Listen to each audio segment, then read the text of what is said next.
बिस्मिल्लाहिर्रहमानिर्रहीम, अस्सलाम वालेकुम। नाज़रीन, प्रोग्राम खेत खलियान में खुश आमदीद। मैं हूँ आपका होस्ट मोहसिन कमर। नाज़रीन, आप जानते हैं कि प्रोग्राम खेत खलियान सच टीवी और PRC की मुश्तरका पेशकश है। प्रोग्राम में हम ज़राअत के मुख्तलिफ शोबों में बात करते हैं। आज के प्रोग्राम में हम पोल्ट्री की सनत पर बात करेंगे कि पोल्ट्री की सनत पाकिस्तान में किस तरह से काम कर रही है, और उसके साथ साथ बात करेंगे कि जो पोल्ट्री की सनत से लोग वाबस्ता हैं, किस तरह से वो पोल्ट्री की सनत से ज़्यादा नफ़ा हासिल कर सकते हैं, और जो चूज़े पालने का क्या तरीक़ेकार है, किस तरह से वो चूज़ों को बड़ा कर सकते हैं, वैक्सीनेशन का क्या तरीक़ेकार है। प्रोग्राम में हमारे साथ बहुत ही मोअज़्ज़ज़ मेहमान शरीक हैं। आप प्रोग्राम लीडर हैं poultry and wild life NARC में, और उसके साथ साथ आप प्रिंसिपल साइंटिस्ट हैं। हमारे साथ तशरीफ़ रखते हैं आज डॉक्टर सलीम ज़ाहिद साहब। अस्सलाम वालेकुम डॉक्टर साहब। डॉक्टर साहब, थैंक यू वेरी मच, आपने हमें टाइम दिया। ये बताइए कि जो आज हम प्रोग्राम कर रहे हैं वो फैसिलिटी कहाँ पे, और चलिए हम फैसिलिटी में चलते हैं ताकि प्रोग्राम का बाकायदा आगाज़ किया जा सके। बिल्कुल, आप स्टार्ट से आपको दिखाते हैं। जी ज़रूर। हमारा ये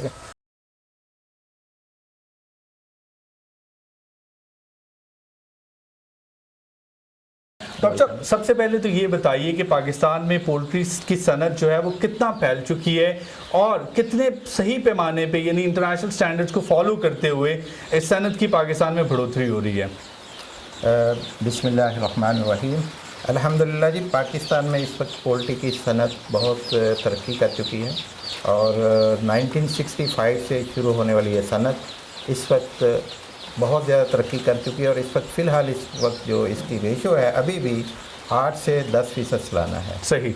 और पोल्ट्री की यानी 8 से 10% जो है सालाना तरक्की, इसमें बढ़ोतरी हो रही है। अभी भी हो रही है। सही, ठीक। और हमने जो स्टार्ट लिया था 65 में, वो देसी मुर्गी से स्टार्ट लिया, और अब हम commercial, broiler, breeder, layer, even parent flock, GP flock सब रखते हैं। ठीक। और हमारे शेड जो हैं, पहले कन्वेंशनल शेड थे जो आम शेड्स होते थे, अब हम कंट्रोल एनवायरनमेंट शेड तक पहुंच चुके हैं।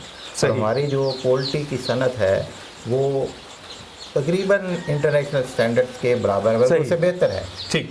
सो ये बताइए कि जिस तरह मैंने प्रोग्राम के आगाज़ में बात की कि रमज़ान में जो चिकन का इस्तेमाल है वो कितना अहम है। इंसान को वो ग़िज़ा खानी चाहिए जो जूद हज़म हो, और जिसमें तमाम इंग्रेडिएंट मौजूद हो, प्रोटीन, फैट, कार्बोहाइड्रेट सब मौजूद। सही। और पोल्ट्री अल्हम्दुलिल्लाह ऐसी चीज़ है जिसमें प्रोटीन भी मौजूद होती है, फैट भी मौजूद होती है, विटामिन, मिनरल, हर चीज़ मौजूद होती है। और ये उससे सबसे अच्छी बात ये जूद हज़म है। ठीक। ये आसानी से हज़म होने वाली खुराक। ठीक। सो जो ख़वातीन इस वक्त प्रोग्राम देख रही हैं, आप क्या कहेंगे कि क्या क्या चीज़ें इससे बनाई जा सकती हैं पोल्ट्री से, और क्या पकाने का इसका कोई ऐसा तरीका है कि जिससे ये नॉर्मली ये होता है कि हमारा जो खाने बनाने का तरीका है उसमें हम ऐसे तरीक़ाकार इस्तेमाल करते हैं कि जो बजाय इसके कि हफ्ज़ाने सेहत के मुताबिक हो, कहीं ओवर कुक हो जाता है, वो सेहत के लिए नुकसानदेह होता है। तो चिकन के लिए आप क्या रिकमेंड करते हैं कि इसको बनाने का सही तरीका क्या, टेम्परेचर होना चाहिए, और उसके साथ साथ कि ये बिल्कुल इंसानी सेहत के लिए मुज़र नहीं हो। भाई, इसमें जो बेसिक चीज़ है ना कि ये जूद हज़म होना चाहिए। ठीक। जो नॉर्मली हमारे कुकिंग मेथड हैं बहुत अच्छे हैं। ठीक। इसमें जो हम अच्छी तरह कुकिंग करते हैं या फ्राई करते हैं, अगर उसमें ज़्यादा फैट यूज़ ना की जाए तो चिकन सबसे अच्छी चीज़ है। सही। डॉक्टर साहब, किसानों के हवाले से ही बात करते हैं, और जो पोल्ट्री इंडस्ट्री से लोग मुंसलिक हैं उनसे ही बात करते हैं। इस वक्त जहाँ पे मौजूद हैं बहुत छोटे छोटे चूज़े हमें नज़र आ रहे हैं, तो इसके बारे में बताइएगा कि इस सेक्शन को आप क्या कहते हैं, ये कौन सी जगह है, और इन चूज़ों की कितनी उम्र है। ये चूज़े जी अभी सुबह ही हैच हुए हैं, सुबह हमने मशीन से निकाले हैं। ठीक। ये कमरा ब्रूडिंग रूम कहलाता है। सही। ब्रूडिंग मीन मसनूई माँ, उर्दू में वगैरह तर्जुमा करें तो उसको मसनूई माँ कहते हैं। ठीक है। जो फैसिलिटीज़ चूज़ों के लिए उसकी माँ या मुर्गी मुहैया करती है, हमने यहाँ पे मुहैया करना है। ठीक है। तो उसके लिए हमने पहले नंबर पे हीटिंग के लिए बंदोबस्त रखा होता है। ये जो है ब्रूडर, इसको भी ब्रूडर बोलते हैं, और ये ब्रूडिंग के लिए होता है कि ये वही हीट मुहैया करे। फिर इसमें पानी और ग़िज़ा का इंतजाम होता है। नीचे हम अखबार डाल देते हैं ताकि जो डे ओल्ड चूज़े हैं उनकी हैबिट होती है कि वो आते ही ज़मीन पे खुराक की तलाश शुरू कर देता है। ठीक। अगर वो बुरा नीचे होगा तो बुरा खाना शुरू कर दे, उसके लिए अच्छा नहीं है। तो नीचे कोई ऐसी चीज़ नहीं होती है कि वो कोई भी ऐसी ग़िज़ा के अलावा कोई भी चीज़ उसको नहीं मिलती है, उसको नहीं मिलनी नहीं चाहिए। ठीक। सो ये जो चूज़े इस वक्त नज़र आ रहे हैं, नाज़रीन आप भी अपनी TV स्क्रीन पे देख सकते हैं, इन चीज़ों की उम्र अभी 24 घंटे भी नहीं हुई है, अभी तो 10 घंटे भी नहीं, 10 घंटे भी नहीं हुई है, और ये भाग रहे हैं, दौड़ रहे हैं, खुद ही से ये ग़िज़ा खाना। तो ये अल्लाह ताला की कुदरत है कि खुद ही से जब ये पैदा होते हैं तो इन्हें पता है मोर्टेलिटी रेशो क्या है? क्या ऐसा तो नहीं होता चूंकि ये बिन माँ के होते हैं तो ये बहुत ज़्यादा मर जाते हो, ऐसा तो नहीं होता? नहीं, अगर आप इसे सही फैसिलिटीज मुहैया कर रहे हैं, इसको टेम्परेचर सही दे रहे हैं, इसको जो खुराक है इसकी पहुंच में है, जो पानी इसकी पहुंच में है, फिर इंतहाई कम को कमज़ोर चूजा वो मरता है, अदरवाइज इसमें मॉर्टेलिटी रेट। पोल्ट्री इंडस्ट्री से जो लोग मुंसलिक हैं वो भी ये प्रोग्राम देख रहे होंगे, उनके लिए चीज़ इंतहाई अहम है।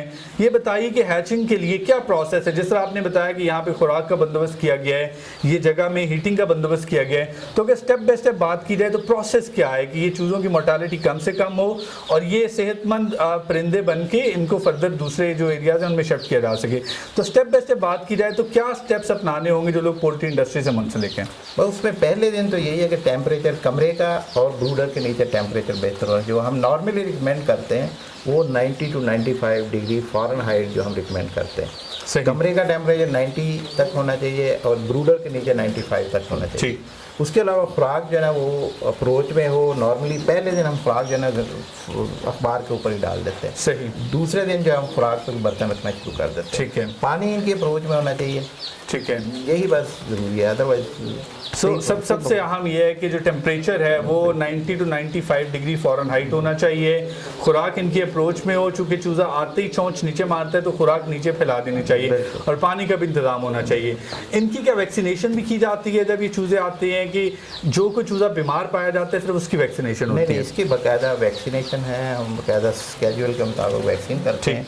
पहले दिन हम आपको इनको जो एक तो वैक्सीन लगती है हैचरी में, जब चूज़ा निकल रहा होता है मशीन से उसी वक्त हम उसको मैरेक्स की वैक्सीन लगा देते हैं, क्योंकि ये लेयर का चूज़ा होता है, इसको पूरा जो है 1.5 साल तक रहना होता है। पहले मैरेक्सी वैक्सीन लगाते हैं, फिर यहाँ आके हम इसको रानी खेत की वैक्सीन लगा देते हैं, जो इंतहाई मुफ्लिक बीमारी है। ठीक है, और उसकी वैक्सीन हम लगाते हैं। रानी खेत की अगर वैक्सीनेशन इन चूज़ों को हो जाएगी तो इन पे रानी खेत का अटैक नहीं हो सकता? चंद दिन तक इसकी कुदरती इनमें मैटरनल इम्यूनिटी होती है जो माँ बाप की तरफ से आती है, चंद दिन तक वो रहती है। उसके बाद जब वो हम वैक्सीन आज दे रहे होते हैं वो 3 दिन के बाद अपनी इम्यूनिटी पैदा शुरू कर देती है, फिर वो उस बीमारी के खिलाफ। जब तक कि इनकी ज़िंदगी होगी इन पे अटैक नहीं हो सकते, चांसेस बहुत कम हो जाते हैं। उसके रानी खेत का ये प्रॉब्लम है, इसकी इम्यूनिटी ज़्यादा अरसे तक नहीं चलती। सही। मैं इसको रेगुलरली वैक्सीन करना पड़ता है, रेगुलरली वैक्सीन करना पड़ेगा। मंथ में एक बार या हम टेस्ट वगैरह करके भी देख लेते हैं कि इसका इम्यूनिटी टाइटर डाउन हुआ है, फिर हम कर लेते हैं। ठीक। चूज़े अमूमन बात की जाती है कि ब्रायलर जो हैं वो बड़े सुस्त होते हैं और जहाँ पे पड़े होते हैं बस खुराक खाई और वहीं पे पड़े रहे। ये चूज़े बहुत एक्टिव हैं, तो ये कौन सी किस्म है? ये किस्म है जी, यहाँ पे लेयर की एक किस्म है जो हमने NARC में तहकीक के बाद तैयार की है। इसकी एक क्रॉस ब्रीड हमने तैयार की है जो हमारे देसी मुर्गियों का हमने यहाँ पे फ्लॉक रखा हुआ, अभी आपको वो भी दिखाएंगे। सही। हमने मुल्क के मुख्तलिफ इलाकों से देसी मुर्गियाँ इकट्ठी की हैं, उनका पेरेंट फ्लॉक लेके फिर हम बाहर से एक पेरेंट फ्लॉक इंपोर्ट करते हैं। ठीक है। उसकी क्रॉस ब्रीडिंग से हमने ये ब्रीड तैयार की है। ठीक है। इतना ईजी प्रोसेस नहीं है, ये आपके पास जो आती है F3 जनरेशन आती है। सही। तीसरी जनरेशन आती है उनके क्रॉस से। ठीक। तो वो इसका ये एम है, ये थर्ड जनरेशन है जिसके बाद ये आप अपना जो सेटिस्फैक्शन रिजल्ट पे पहुंच जाते हैं। अभी क्या फर्दर स्टेप होगा? क्या ये चूजे फार्मर्स को दे दिए जाएंगे? ये हम फार्मर की बेहतरी के लिए, क्योंकि फार्मर ज़्यादातर इतनी मैनेजमेंट नहीं कर सकता, ठीक, तो हम ये करते हैं कि इसको 2 हफ्ते तक पालते हैं। सही। क्योंकि हमारा ये एम है कि ये जो चूज़ा है देहातों में या छोटे लेवल पे घरों में या छोटे फार्मों में पाले, तो वो लोग इतने अवेयर नहीं होते। ये ब्रायलर नहीं है, ये बेसिकली देहातों में पाला जाएगा। ये देसी मुर्गी की तो बेनिफिट्स क्या हासिल किए जाएंगे? जो इसकी जेनेटिक्स पे इतना काम किया गया, इसकी देखभाल की गई, तो क्या बेनिफिट्स हासिल किए जाएंगे? क्योंकि देहातों में मुर्गबानी तो ऑलरेडी बहुत बड़े पैमाने पे हो रही है, तो इसमें और जो आम देहातों में मुर्गी पाई जाती है उसमें क्या फ़र्क होगा? यही हमारा जो है ना मुल्क में जो अंडों की प्रोडक्शन की कमी है ना, वो सबसे बड़ी रीज़न है। हमारे देहातों में बहुत ज़्यादा मुर्गियाँ पाली जाती हैं। इस वक्त 78 मिलियन मुर्गियाँ हैं, जिसमें तकरीबन 38 मिलियन मुर्गियाँ होती हैं, यानी 78 मिलियन पूरे परिंदे, जिसमें 38 मिलियन मुर्गियाँ होती हैं। सही। लेकिन हमारे अंडों की प्रोडक्शन बहुत कम है। ठीक है। हमारी जो देसी मुर्गियाँ सिर्फ 73 अंडे 365 दिन में देती है। ठीक है। उसी प्रॉब्लम को मद्देनजर रखते हुए एक क्रॉस ब्रीडिंग का प्रोजेक्ट शुरू किया कि ये 73 अंडों से हम कम से कम 173 पर लेके जाएं। ठीक है। अगर 100 चूजे 100 जो अंडे हैं एक मुर्गी बढ़ा लेगी तो हमारे मुल्क की अंडों की प्रोडक्शन बहुत हद तक। सो ये जो ब्रीडिंग, ये जो क्रॉस ब्रीड किया गया है, ये मुर्गी 173 अंडे देने की कैपेसिटी रखती है अगर कंड्यूसिव एनवायरनमेंट हो तो। सो कंड्यूसिव एनवायरनमेंट के हवाले से अगर बात की जाए तो वो क्या ज़्यादा से ज़्यादा अंडे किस तरह से मुर्गी से हासिल किए जा सकते हैं? जब ये चूज़ा देहात में चला जाएगा तो वहाँ पे क्या करना होगा? जब नेचुरल एनवायरनमेंट में होगा तो क्या देखभाल करनी होगी इसके लिए? इसमें यह है कि ये जो चूज़ा है ना, ये उसको इतनी कंड्यूसिव या इतनी ज़्यादा मैनेजमेंट आपको नहीं करनी पड़ेगी। सही। इसे जैसे आप देहातों में मुर्गियाँ पाल रहे हैं, चूज़े पाल रहे हैं, आप उसी तरह रखें। ठीक। इसके लिए हम सिर्फ 2-3 चीज़ें बताते हैं फार्मर को। एक तो मैनेजमेंट बेहतर करें, फिर वैक्सीनेशन करवाएं, और फिर हम एक लाइट स्केड्यूल देते हैं इनको कि अगर हमें 3 हदायत पे अमल करें, बाकी इसको आप खुराक जो आपका किचन का वेस्ट बचता है वो डालें, जो भी आप डालना चाहते हैं बाजरा, ज्वार, गंदम, या बाहर इनको निकालना चाहते हैं जहाँ मर्जी ले जाएं। जिस तरह आप देसी मुर्गी रख रहे हैं, रखना आपने उसको इसी तरह, बिल्कुल उसी तरह से। सिर्फ आपने 3 हदायत पे अमल करना। ठीक है। एक तो आपने मैनेजमेंट के मतलब हमारी हदायत पे अमल करना है कि जितनी स्पेस इसको चाहिए हम उसको उतनी इसको देनी है। फिर इसको रात को शेल्टर मुहैया करना है। दूसरे नंबर पे हमें इसको कहते हैं कि इसकी जो वैक्सीनेशन आपने करनी है, कम से कम रानीखेत की वैक्सीन आपने हर महीने करनी है। हर महीने करनी है। हर महीने करनी है। 3 स्टेप्स हैं कि एक इसको आपने जो जगह देनी है, जितनी स्पेस है, तो स्पेस कितनी स्पेस होनी चाहिए, आप क्या रिकमेंड करते हैं? इस चूजे को जब अभी तो छोटा है, जब बड़ा एडल्ट हो जाएगा तो 1 स्क्वायर फीट जगह इसको कम से कम दें। ठीक। सो जिसने 10 मुर्गियां रखी हैं, कम से कम वो डरबा जो है वो 10 बाय 10 का होना चाहिए। 10 बाय 10 में तो 100 आ जाएंगे। ठीक। वो आप जो है ना जी, अगर 2 बाय 5 का भी कर लें, ठीक है, भी आ जाएंगे। टोटल 10 स्क्वायर फीट जगह होनी चाहिए। टोटल 10 स्क्वायर फीट जगह होनी चाहिए। सो 10 स्क्वायर फीट जगह होनी चाहिए। उसके बाद इनके लिए जो है आपको वैक्सीनेशन इनकी प्रॉपर करनी होगी। वैक्सीनेशन आपने रानीखेत की वैक्सीन है ना, वो तो आपने हर महीने करनी। ठीक। उसके साथ साथ हम रिकमेंड करते हैं कि 10th वीक पे जब आपका फ्लॉक हो जाए तो इसको चीचक की वैक्सीन भी की जाए। ठीक। बाकी कोई दूसरी वैक्सीन की ज़रूरत नहीं इतनी पड़ती, क्योंकि हमारे देहातों में ज़्यादा मेजर प्रॉब्लम जो रानीखेत का आता है, जो इंतहाई ख़तरनाक डिजीज़ है, और मॉर्टलिटी जब देहातों में आ जाती है तो फिर वहाँ पे फ्लॉक के फ्लॉक और देहात के देहात साफ हो जाते हैं। डॉक्टर साहब ये बताइए कि ये चूज़ों से जब ये जो एडल्ट मुर्गियाँ बन जाएंगी, इनसे जो अंडे हासिल किए जाएंगे, उसके बाद तो ये सारा प्रोसेस करने की ज़रूरत नहीं होगी। जो इनसे फर्दर जनरेशन आएगी वो ऑटोमेटिकली उसके अंदर ये सारी कैपेसिटी होगी, प्रोडक्शन बेहतर होगी, नेचुरल एनवायरनमेंट को रेजिस्ट कर सकते होंगे। सो दोबारा ये प्रोसेस करने की ज़रूरत तो नहीं है, ये अपनी जो जनरेशन है उसको आगे बढ़ा सकते हैं। इसको आप बढ़ा सकते हैं, लेकिन हम बेहतर रिकमेंड करते हैं कि हर फिलहाल नए चूज़े डालें तो ज़्यादा बेहतर। लेकिन अगर इसी को आप अपने देहात में रखना चाहते हैं और इसको फर्दर क्रॉस ब्रीडिंग यूज़ कर सकते हैं। ठीक है, ये किया जा सकता है। बिल्कुल किया जा सकता है, और अच्छे रिजल्ट आते हैं, जो देसी से बहुत बेहतर आते हैं। ठीक है। सो ये बताइए कि इनके जो अंडे हैं वो क्या, चूंकि नॉर्मली यहाँ पे बहुत बड़ा कॉन्सेप्ट, स्पेशली जब शहरों में लोग अंडे खरीदने जाते हैं तो देसी अंडे और जो ब्रॉयलर के अंडे होते हैं उनमें डिफरेंस होता है, तो ये किस कैटेगरी में होंगे? ये देसी अंडों में आएंगे। एक्चुअली अंडों की जो खसूसियात है ना, वो डिपेंड करती है खुराक पे। सही। अगर आप इनको देसी मुर्गी को भी आप वही खुराक दे रहे हैं, ठीक है, तो उनमें जो वलैती मुर्गी वाली खसूसियात आएंगी। सही। अगर आप इनको बाहर पाल रहे हैं, बाहर ये घूम फिर के अपनी खुराक तलाश करते हैं, कभी इसको जो है किचन का वेस्ट डाल देते हैं, तो फिर उसमें वो खसूसियत आ जाएंगी देसी मुर्गी, जो देसी मुर्गी वाली होती हैं। और इनको नॉर्मली हम ये रिकमेंड करते हैं कि आप इसको देसी तरीके से पालें और देसी अंडे लें। इनके लिए स्पेशल फीड की कोई ज़रूरत नहीं है। बिल्कुल जिस तरह देहातों में एक मुर्गी को पाला जाता है, इसको बिल्कुल उस तरह से पाला जाए।